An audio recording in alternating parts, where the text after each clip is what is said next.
কয়েকদিন আগে এক মুফতি, বেয়াদব মুফতি, দৈনিক খালি খুঁসায় শেখ আব্দুর রাজ্জাক বিন ইউসুফ সাহেবকে, দৈনিক খুঁসায়।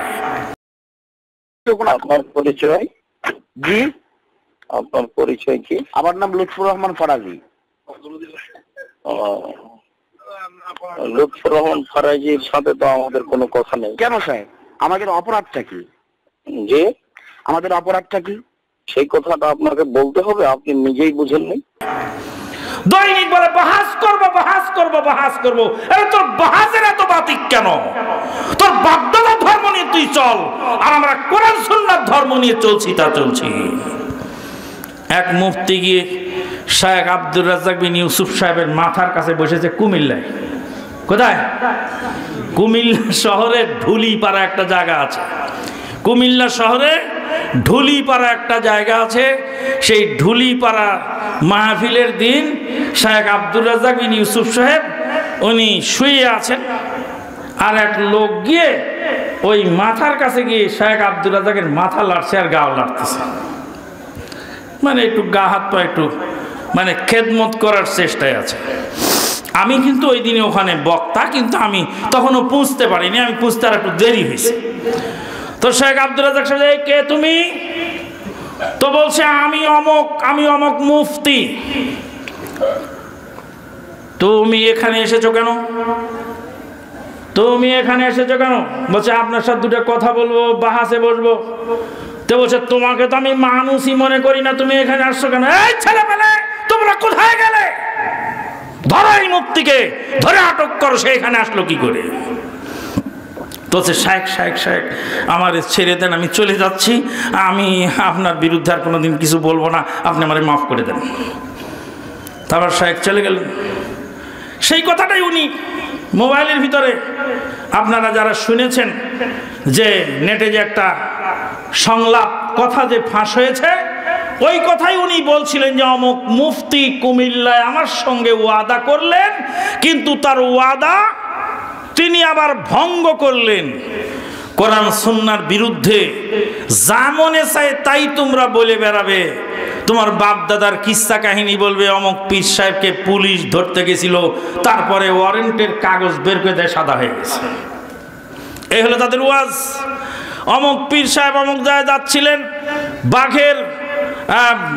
বাঘ দেখলো, বাঘ এসে গাড়ির উপর আক্রমণ করলো, তারপরে বলল আমি অমুক পীর সাহেব।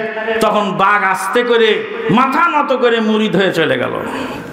আমি বলেছি পীর সাহেব, তুমি চিড়িয়াখানায়, ঢাকা চিড়িয়াখানায় বাঘের খাঁচায় 1 ঘন্টা থাকবা, বাংলাদেশের 3 কোটি হাজার সবাই তোমার সাথে মুরিদ হয়ে যাবে। তুমি বাঘ যদি তোমার মুরিদ হয়ে থাকে, আর বাঘ যদি তোমার কথা মেনে থাকে, তাহলে তুমি ইন্টারভিউ দাও। কোথায় দিবা? ঢাকা চিড়িয়াখানায় বাঘের খাঁচায় তুমি 1 ঘন্টা থাকবা। 1 ঘন্টা যদি থেকে প্রমাণ করতে পারো, তাহলে আমরাও তোমার কি হয়ে যাব? মুরিদ হয়ে যাব। डॉक्टर अल्लामा इकबाल বলেছেন, हवा में उड़ते हैं अगर पीर जी, तैरते दरिया तो खुश कदम तरना होते कदम भी। বাতাসের উপরে পীর সাহেব যদি উড়ে যায়, সাগরের উপর দিয়ে যদি পীর সাহেব যদি হেঁটে যায়, তাহলে তুমি তার ভিতরে যদি সুন্নতের আমল না থাকে, কোরআন সুন্নাহ যদি সে না মানে, বোঝো সেও কিন্তু পথভ্রষ্ট আছে, সেও পথভ্রষ্ট। আজকে দুঃখজনক হলে সত্য, এই মহিলাদেরকে পিছপা রাখা হচ্ছে। মহিলারা ঘরে থাকবে, মহিলারা পর্দা করবে। পর্দার 3 নম্বর মূলনীতির 1 নম্বর মূলনীতি, মহিলারা ঘরে থাকবে। কামাই করে খাওয়াবে কয়জন? 4 জন। 4 জন যদি তার কোনো মহিলা না থাকে, নবী সাল্লাল্লাহু আলাইহি সাল্লাম বলছেন, আমি সেই মহিলার জিম্মাদার। আনা ওয়ালিয়ুন লিমান লা ওয়ালিয়া লাহা, যে মহিলার কোনো অভিভাবক নাই, আমি নবী রাষ্ট্রপতি হিসাবে সেই মহিলার অভিভাবক। বন্ধুগণ, আজকে রাষ্ট্রপতিরা, সরকারের লোক, চেয়ারম্যান মেম্বার অসহায় মহিলার গম চুরি করে না খেলে তাদের পেট ভরে না। হ্যাঁ, করোনার চাল চুরি করে খায়, এরকম চেয়ারম্যান মেম্বার ওই দেশে আছে। আমি কি বলি, আমার দেশের প্রধানমন্ত্রী মহোদয় বলেছেন, তিনি বলেছেন কি, প্রধানমন্ত্রী বলেছেন যে করোনার চাল যারা চুরি করেছে, আমার বাবা কম্বল চোরদেরকে মাফ করে দিলেও আমি করোনার চাল চোরদেরকে মাফ করব না। তারপরে তিনি আরো বলেছেন, যারা করোনার সময়ের রিলিফের চাল চুরি করে খায় তাদেরকে যদি কাফনের কাপড় বিতরণ করতে দেই, তাহলে কাফনের কাপড় ওরা চুরি করে ওটা দিয়ে পাঞ্জাবি বানায় গায়ে দিবে। এরকম চোর এ দেশে আছে।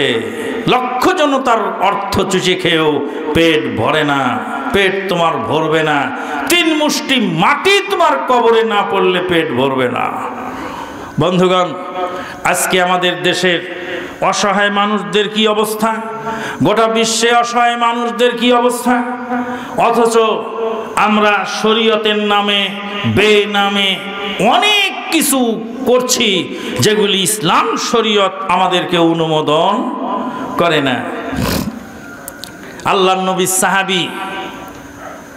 নবী সাহাবী সুফিয়ান রাদিয়াল্লাহু তাআলা আনহু বলেন, ইন্নাল হালাকাতা কুল্লাল হালাকা মান আমিলা সুআ ওয়াক্তাল বালা। চূড়ান্ত ধ্বংস ওই লোকের জন্য যেই লোক বালা মুসিবতের সময়ও ভালো হয় না, বালা মুসিবতের সময়ও খারাপ কাজ করে বেড়ায়। বালা মুসিবতের সময়, করোনাকালীন সময়ে যখন গোটা বিশ্বের মানুষ হাহাকার করছে, সেই সময় সেই ব্যক্তি কি করছে, সেই করোনার চাল চুরি করতেও দ্বিধাবোধ করে না। বলছিলাম মেয়েদের ঘরে থাকতে হবে 1, 2 নম্বর, ঘর থেকে যদি বের হতে হয় বিশেষ প্রয়োজনে, তাহলে সেক্ষেত্রে তারা চাদর পরে বোরকা পরে বের হবে। ইউদনিনা আলাইহিন্না মিন জালাবিবিহিন্না।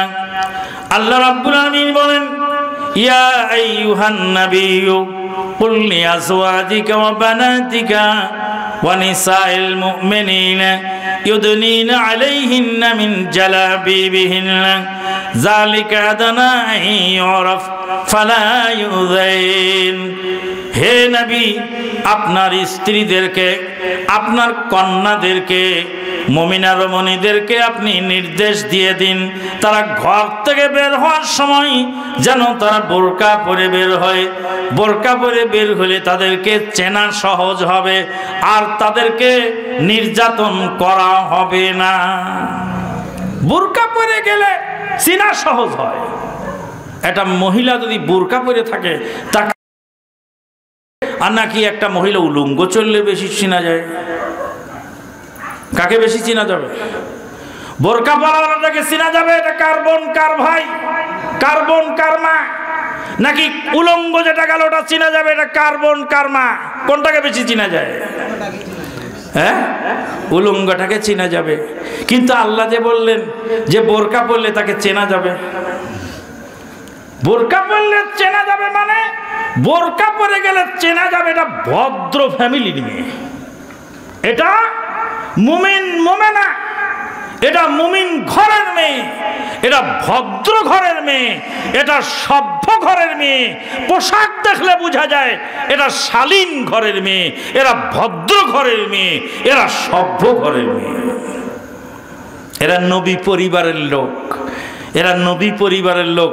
ফালা ইউযাইন, তাদেরকে আর কষ্ট দেওয়া হবে না, বিরক্ত করা হবে না। যত খারাপ ছেলে হোক না কেন, যত বখাটে ছেলে হোক না কেন, যত লম্পট চরিত্রহীন হোক না কেন, কোন সতী সাধবী ভদ্র ভালো মহিলার গায়ে তারা হাত তোলে না। দেখেন না আমাদের দেশের মাস্তানরা যখন রাস্তা দিয়ে যায় কিভাবে যায়? মসজিদের ইমামকে দেখলে মাস্তান কি করে? রাস্তার কিনার দিয়ে ঝোপঝাড়ের ভিতর দিয়ে দিক চলে যায়। ওরে ইমাম আসতেছে, ওই দিক দিয়ে যাওয়া যাবে না। কেন? ইমাম কি ওকে খেয়ে ফেলবে? না, ইমামের গায়ে শক্তি বেশি নয়, মাস্তানের গায়ে শক্তি বেশি। মাস্তানের গায়ে শক্তি বেশি, কিন্তু ইমামকে দেখে মাথা নত করে কেন?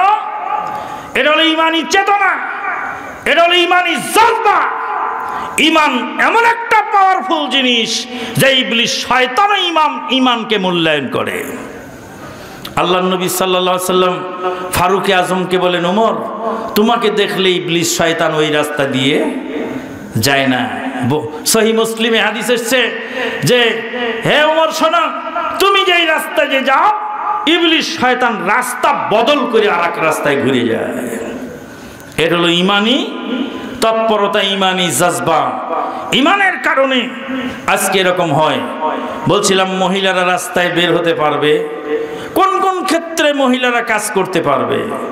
যেই সব ক্ষেত্রে পুরুষ মানুষ কাজ করতে অক্ষম, সেই সব ক্ষেত্রে মহিলারা কাজ করতে পারবে।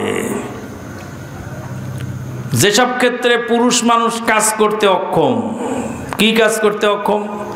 একজন মহিলা চোরাচালানি করেছে, তার শরীরের গোপন অঙ্গে হিরোইন বেঁধে চুরি করে যমুনা ব্রিজ পার হওয়ার চেষ্টা করছে। যমুনা ব্রিজের আগে বাসের ভিতর থেকে ওই মহিলাকে পুলিশ ধরে অ্যারেস্ট করেছে। অ্যারেস্ট করে নিয়ে গেছে। দুই পুলিশ উঠেছে বাসের মধ্যে, একজন পুরুষ পুলিশ, একজন মহিলা পুলিশ।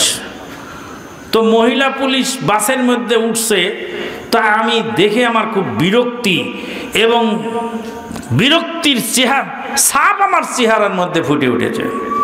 তখন ওই পুরুষ পুলিশটা বলছে, হুজুর মহিলা পুলিশ দেখলে আপনাদের খুব মেজাজ খারাপ হয়ে যায়, আপনারা ওয়াজ মাহফিলে মহিলা আবার পুলিশের চাকরি করবে কেন? এর বিরুদ্ধে আপনারা খুব ওয়াজ করে বেড়ান, আপনারা বাস্তবতা বোঝেন না। আপনাকে দেখাচ্ছি, শুনুন। ওই দেখুন, জানালা দিয়ে তাকিয়ে দেখুন, আকাশমণি গাছের সাথে একজন মহিলাকে দড়ি দিয়ে বেঁধে রেখেছে।